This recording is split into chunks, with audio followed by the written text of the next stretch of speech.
평강의 주께서 친히 때마다 일마다 너희에게 평강을 주시고 주께서 너희 모든 사람과 함께 하시기를 원하노라. 데살로니가 후서 3장 16절 말씀. 우리에게 평강을 주시는 하나님, 모든 근심과 두려움들을 내려놓고 주님 앞에 나와 경배합니다. 드려지는 예배를 기쁘게 받아주시고 한량없는 은혜와 사랑을 베풀어 주옵소서. 사랑이 많으신 예수님의 이름으로 기원합니다. 아멘. 경배 찬송 29장 부르시겠습니다.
김몽범 교수님께서 성시교독 순서를 맡아 주시겠습니다.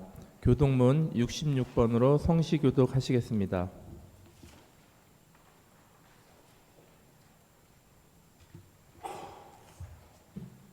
다 같이 성시교독 하시겠습니다. 할렐루야. 그의 성소에서 하나님을 찬양하며 그의 권능의 궁창에서 그를 찬양할지어다. 그의 능하신 행동을 찬양하며 그의 지극히 위대하심을 따라 찬양할지어다. 나팔 소리로 찬양하며 비파와 수금으로 찬양할지어다. 호흡이 있는 자마다 여호와를 찬양할지어다. 할렐루야.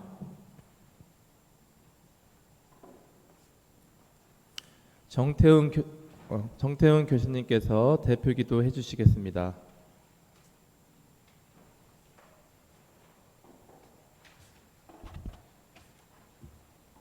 우주 만물을 창조하시고 만드신 것들을 세세히 주관하시는 하나님, 하찮게 보이던 최빈국 대한민국을 뜨거운 풀무불 가운데 선진국 그릇으로 구원하시고 세계 우뜸 가는 국가로 계속 다듬어 가시는 주님, 또 작은 저희 대학을 비주사 일찍이 남녀공학으로 전환케 하시고 오늘날 세계적인 대학을 향해 나아가는 귀한 질그릇으로 꾸며 가시는 하나님 아버지, 그 세종대 캠퍼스 한가운데 애지헌 예배당을 세우게 하시사 성도들로 하여금 하늘 보좌를 향한 기도가 끊이지 않게 하여 주신 감사 찬양 드려 올리옵니다. 그러나 저희들이 알게 모르게 지은 죄로 말미암아 주님께서 원하시는 질그릇을 빚으시기에 불편한 돌과 불순물이 적지 않았음을 고백합니다. 이러한 깨끗하지 못한 것들이 이 시간 예배를 통하여 말끔히 걸러져 아름다운 질그릇 원료에 합당한 진흙, 즉 거룩한 성도들로 거듭나게 하여 주실 것을 간구합니다. 또 간구드리옵기는 윤석열 대통령이 의정 갈등을 속히 풀도록 해주시고 미국 새 대통령 당선자와 잘 화합하고 위기로 치닫는 국제 정세에 능동적으로 대처하도록 능력 베풀어 주시옵소서. 우리 세종대학과 고등학교, 초등학교 및 재단 산하 기관도 구성원들의 결석을 다져주시사 변함없는 발전을 거듭할 수 있도록 학원 재단 지도자님과 교육기관 학교장, 교수님, 선생님, 기관 임원님들 여러분들께 성령님의 지혜를 가득 부어주시길 간구드립니다. 이를 위해 각기 삶의 방향을 돌이켜 하나님의 뜻을 분별하고 하나님 마음에 합하는 삶을 살아서 하나님께 영광 돌릴 수 있도록 도움 주시옵소서. 오늘 성가대 찬양을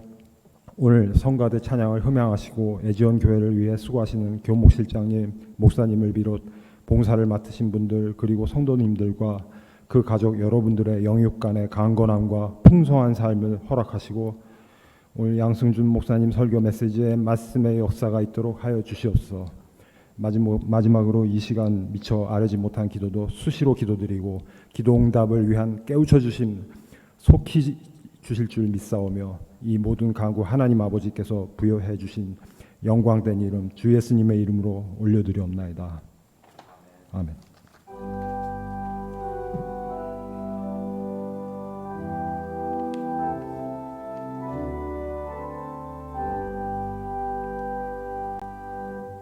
이준길 대표님께서 성경 봉독해 주시겠습니다.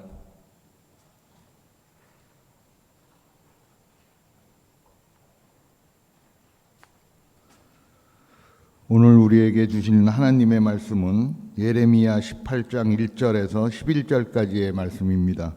봉독해 드리겠습니다.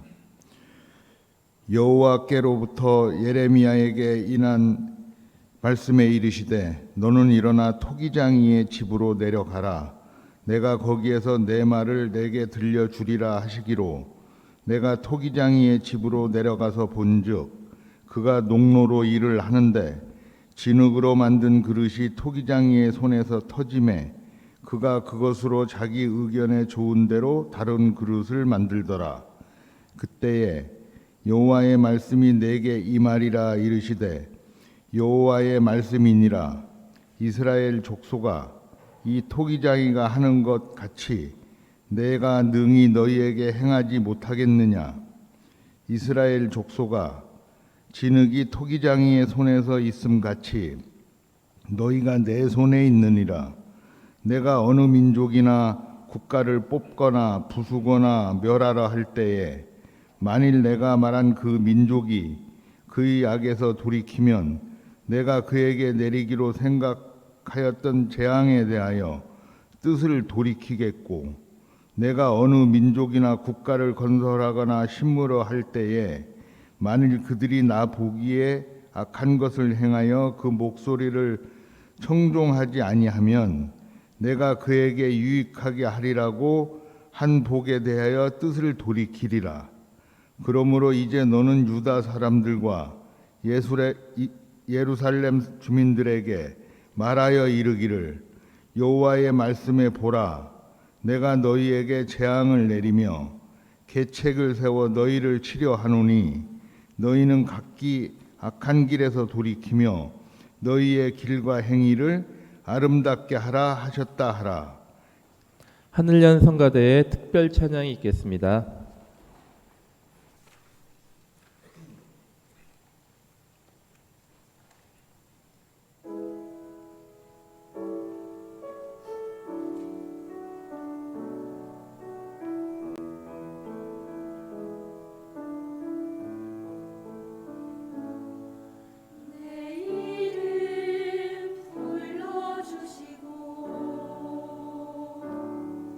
내 삶의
양승준 목사님께서 설교 말씀해 주시겠습니다.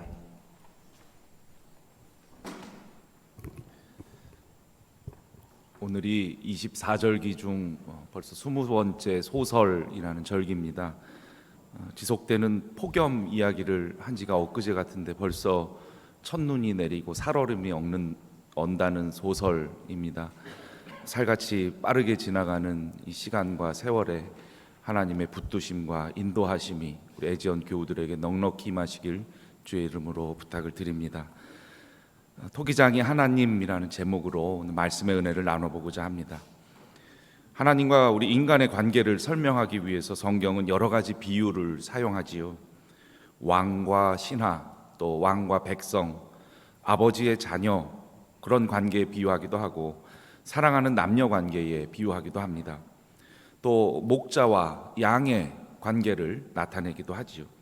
오늘의 말씀은 토기장이와 진흙의 관계에 하나님과 우리를 비유하고 있습니다. 흙을 빚어서 그릇을 만드는 사람을 도공이라고 하는데요, 옹기장이 또는 토기장이라고 말하죠. 예레미야는 오늘 본문에서 하나님을 토기장이에 비유하고 있습니다.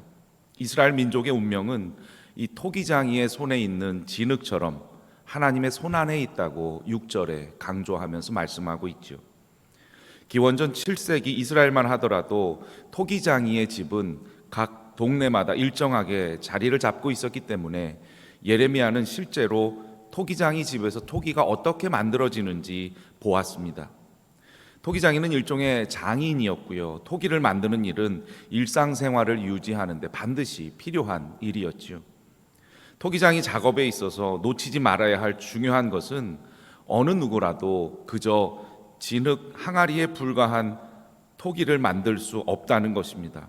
다시 말해서 모든 토기장이가 만드는 항아리는 예외 없이 하나의 예술 형식이고 작품이었다는 거죠. 토기는 예술적으로 설계하고 모양을 빚고 반죽하고 칠하고 유약을 바르고 불에 굽는 과정 등 생활에 아주 유용한 것인 동시에 매우 아름다운 것에 속하는 작업입니다. 또한 진흙이 스스로 원한다고 해서 어떤 용도의 그릇이 만들어지는 게 아니죠. 판단의 주체는 모두 토기장이의 몫입니다. 토기장이가 마음에 안 들면 그릇을 만들었다가도 부숴버릴 수 있습니다. 예레미야는 오늘 말씀에서 이것을 구체적으로 말합니다.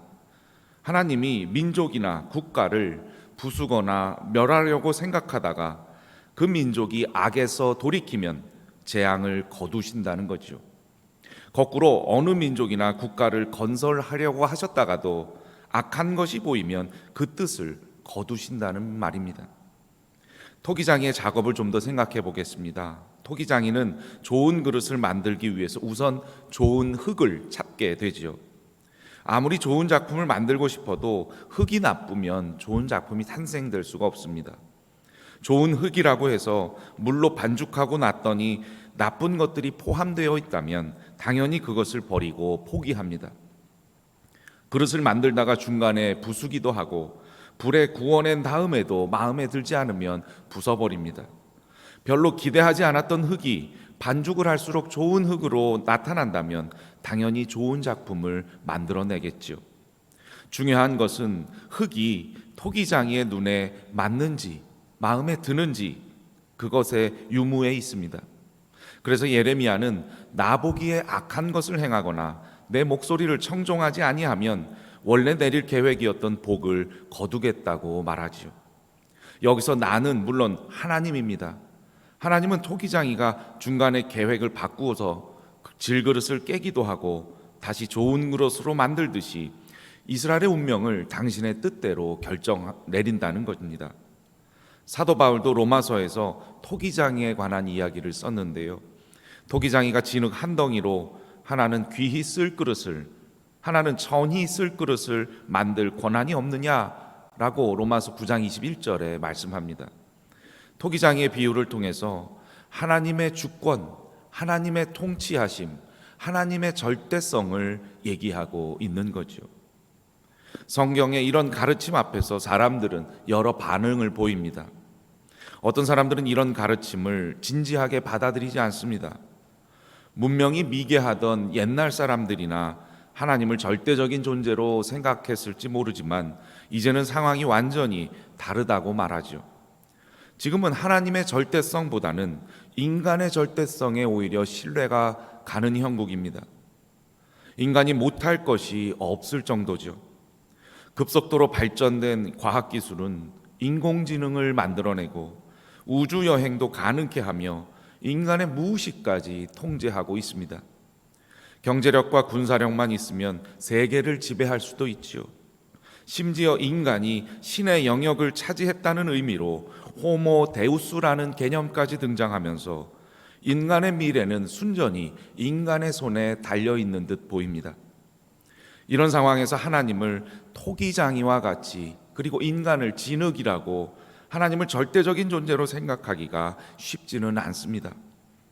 2010년에 스티븐 호킹 박사는 신이 존재하지 않는다는 것을 인간이 입증할 수는 없지만 과학은 신을 불필요한 것으로 만들어 버릴 것이다 고 주장하면서 하나님이 세상을 창조했다고 말하는 것은 철없는 어린아이가 아버지를 절대적인 존재로 생각하는 것과 비슷하다는 논리이고 유아적인 세계관이라고 말하기도 했습니다.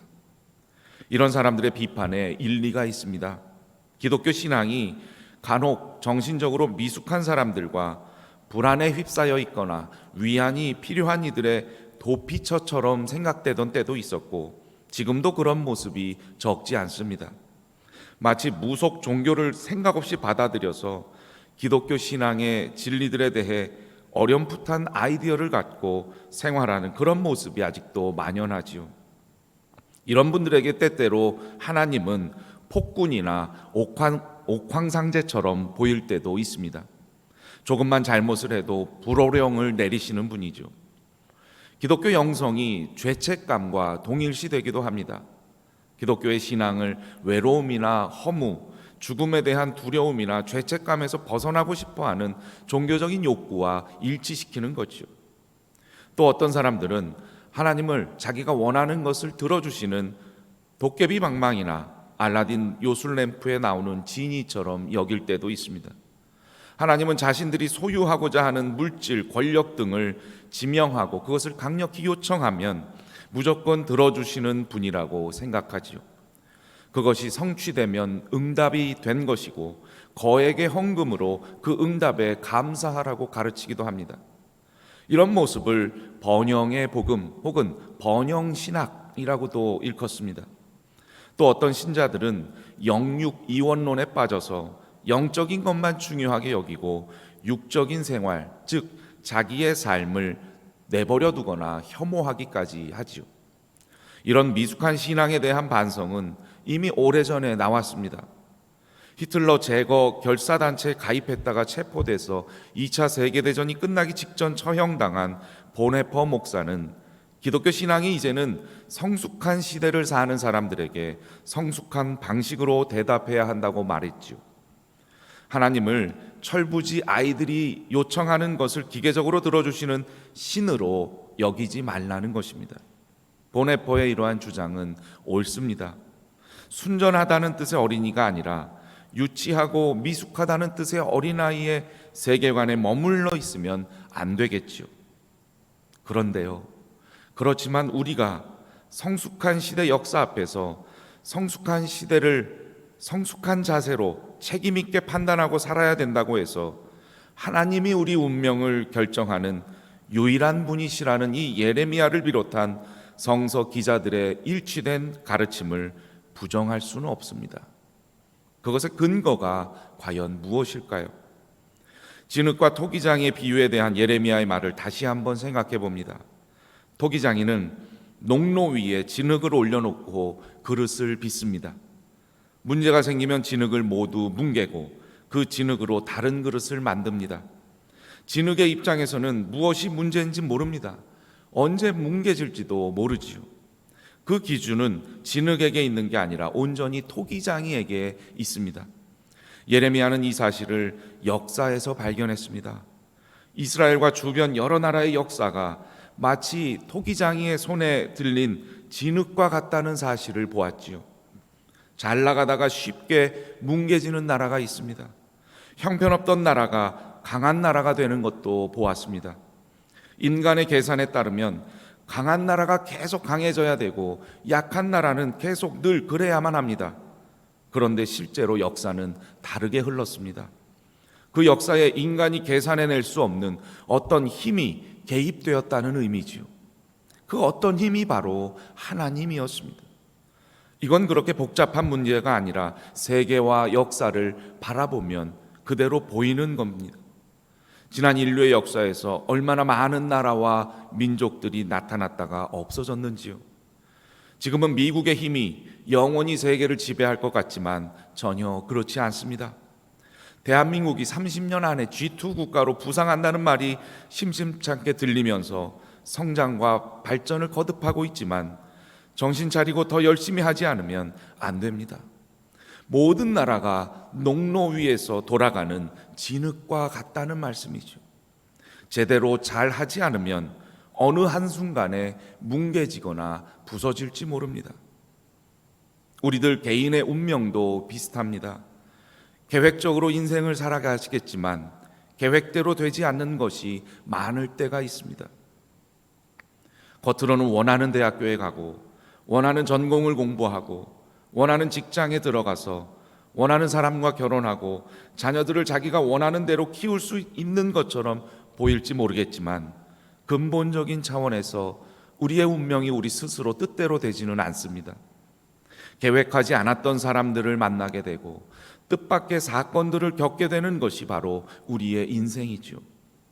부분적으로는 우리가 선택하지만 전체적으로는 우리 선택을 넘어서는 우연한 어떤 힘이 우리 운명을 결정한다는 것을 부정할 수 없습니다.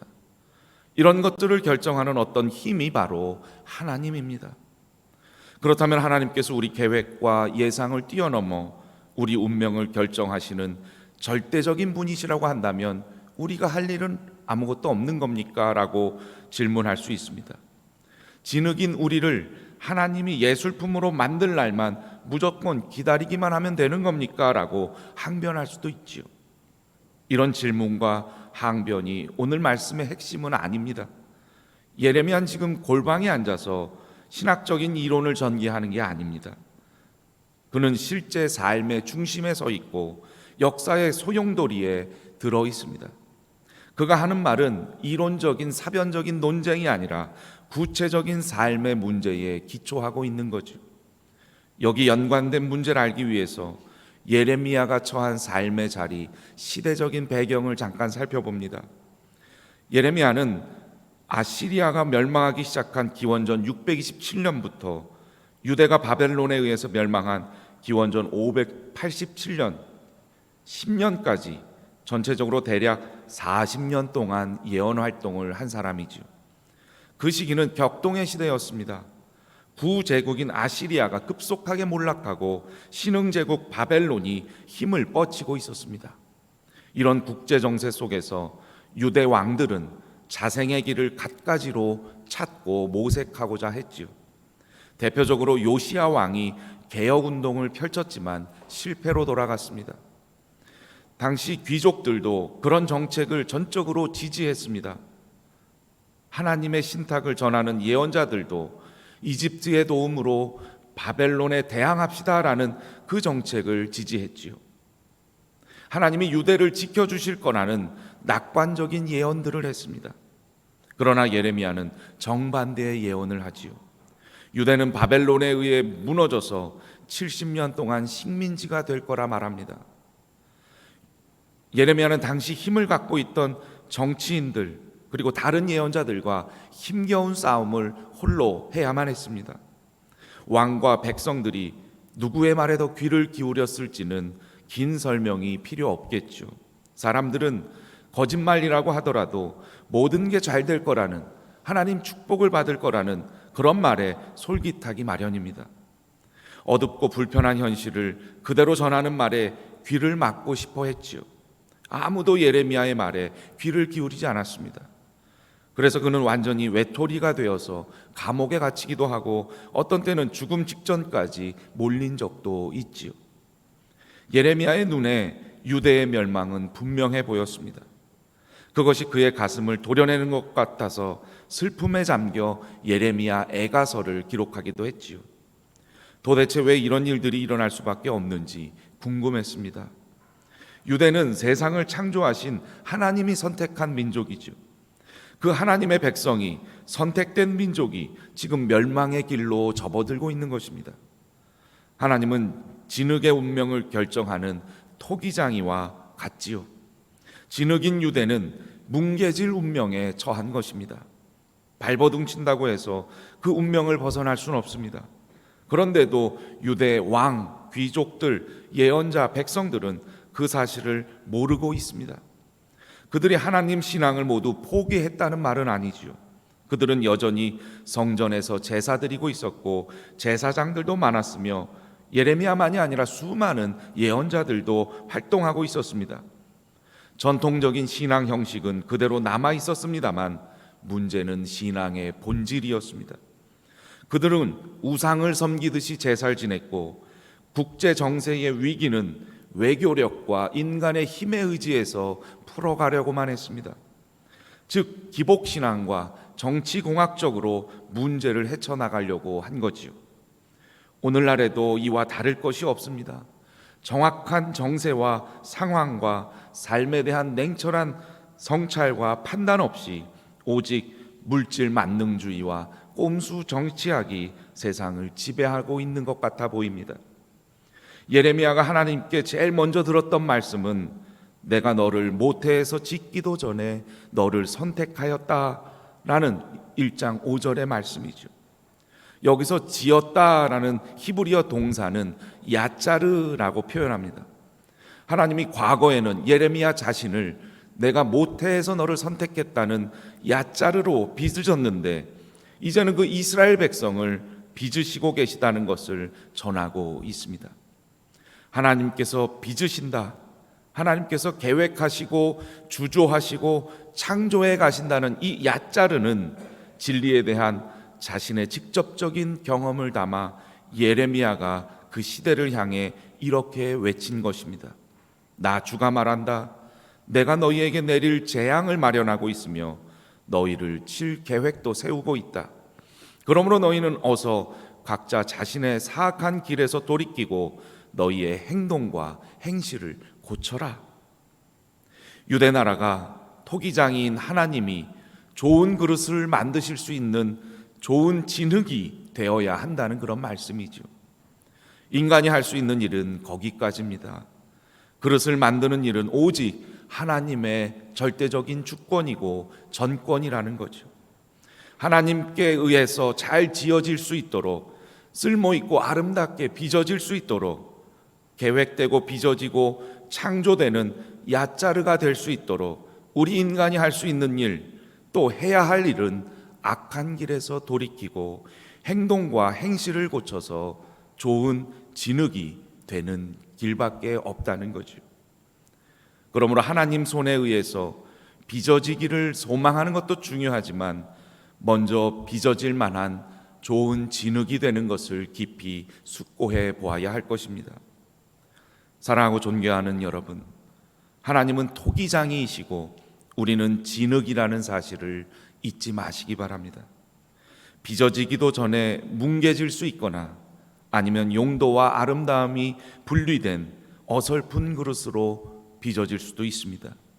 이 시간 여러분과 제가 그리고 몸담고 섬기는 우리 대양재단과 애지연교회가 정말로 좋은 그릇으로 유용성과 아름다움 또 필요함과 우아함을 동시에 간직한 탁월한 그릇들로 빚어지기를 간절히 소망합니다. 그러기 위해서 하나님께로 우리 삶의 방향을 돌이키고 하나님의 뜻을 분별하여 항상 맡은 일에 신실하게 최선을 다하셔서 성령의 임재와 도우심을 통해 좋은 진흙이 되어 하나님께서 귀하고 아름답게 빚어가시는 삶을 살아가시기를 주의 이름으로 부탁을 드립니다. 기도하겠습니다. 주님 감사합니다. 우리를 선택해 주시고 주님 손에 잡아주셨습니다. 주님께서 원하시는 모습으로 만드시기 위해서 채로 걸러내시고 망치로 빻아주시고 은혜와 사랑의 반죽으로 빚어주시니 감사합니다. 우리 인생을 통해 토기장이 되시는 하나님이 원하시는 작품이 되어 하나님 나라를 위해 또 이 나라를 위해 또 우리 재단과 기관과 또한 사업체를 위해 귀하게 사용될 수 있는 저희들 되도록 인도하시고 도와주옵소서. 예수님의 이름으로 기도합니다. 아멘.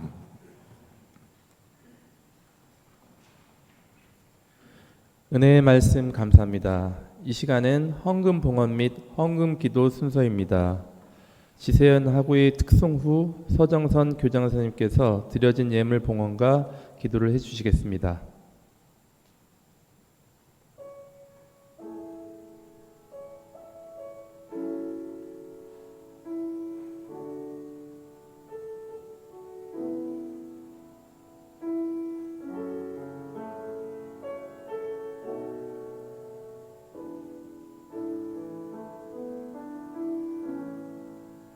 나 같은 죄인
토기장이 되신 주 하나님, 예배하는 이 시간 주님께서 임재하시어 기쁨으로 흠양하심을 믿습니다.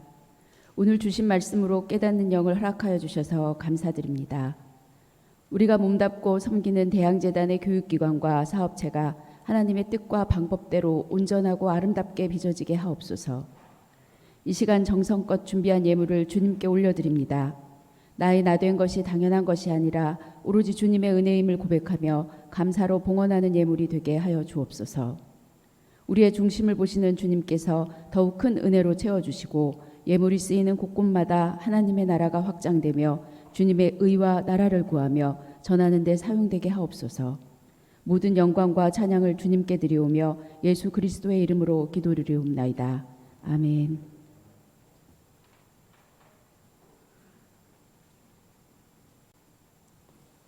이태하 교목실장님께서 환영 및 광고해 주시겠습니다. 오늘 이 예배에 참여하시는 모든 분들께 하나님이 주시는 은혜와 평강이 가득하기를 기원합니다. 11월 기도 제목입니다. 트럼프 대통령이 당선된 이후에 러우 전쟁이 더 격화되고 있습니다. 서로 본토에다가 지금 미사일을 쏘고 이게 혹시 핵전쟁으로 비화되지 않을까 걱정이 되고 있습니다. 우리 모두 러우 전쟁이 하루속히 종식될 수 있도록 기도해야겠습니다. 두 번째입니다. 우리 대항학원 산하 모든 학교를 비롯해 특별히 세종대학이 세계 100대 연구 중심 대학으로 우뚝 서 인류의 공영과 공전을 위해 기여하는 대학이 될 수 있도록 우리 모두 각자 맡겨진 소임을 다할 뿐만이 아니라 하나님께 도우심을 간구해야겠습니다. 세 번째입니다. 대학원 산하의 모든 기관에 재직하는 직원들, 또 임직원들, 또 교직원들이 같은 것을 바라보며 나아갈 수 있기 위해서는 같은 정신을 가져야 공유해야 될 것으로 봅니다. 따라서 우리가 기독교 복음을 받아들이고 기독교 정신으로 무장해서 같은 것을 바라보며 나아갈 수 있도록 기도해 주시기를 바랍니다. 세 번째입니다. 우리 교목실이 캠퍼스 복음화에 헌신할 수 있도록 기도해 주시기를 부탁드리며 여러분들도 동참해 주시기를 부탁드립니다. 공지사항, 특별한 공지사항은 없고요. 여러분들 개인 경건 생활에 먼저 힘쓰시기를 부탁드립니다. 성경 읽기와 기도 그리고 묵상의 시간들을 가지시기 바랍니다. 화면 하단에 이전계 온라인 계좌가 나가고 있습니다. 여러분들 헌금에 동참해 주시기를 부탁드립니다. 그리고 화면 하단에 주일 예배 순서를 맡아 주실 분들의 명단이 나가고 있습니다. 참고해 주시기 바랍니다. 오늘 날씨가 아침에 무척 쌀쌀하더라고요. 이제 본격적인 겨울이 시작된 것 같습니다. 건강에 늘 유의해 주시고 또 다음 주에 건강한 모습으로 뵙도록 하겠습니다. 감사합니다.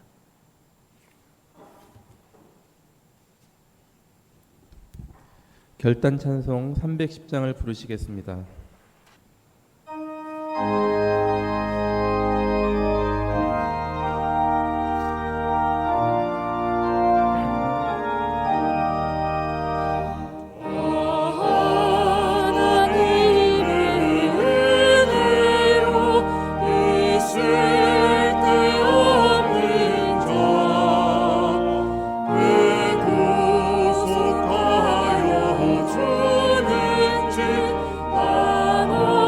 수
같이 주기도문으로 예배를 마치겠습니다. 하늘에 계신 우리 아버지, 아버지의 이름을 거룩하게 하시며 아버지의 나라가 오게 하시며 아버지의 뜻이 하늘에서와 같이 땅에서도 이루어지게 하소서. 오늘 우리에게 일용할 양식을 주시고 우리가 우리에게 잘못한 사람을 용서해 준 것 같이 우리 죄를 용서해 주시고 우리를 시험에 빠지지 않게 악에서 구하소서. 나라와 권능과 영광이 영원히 아버지의 것입니다. 아멘.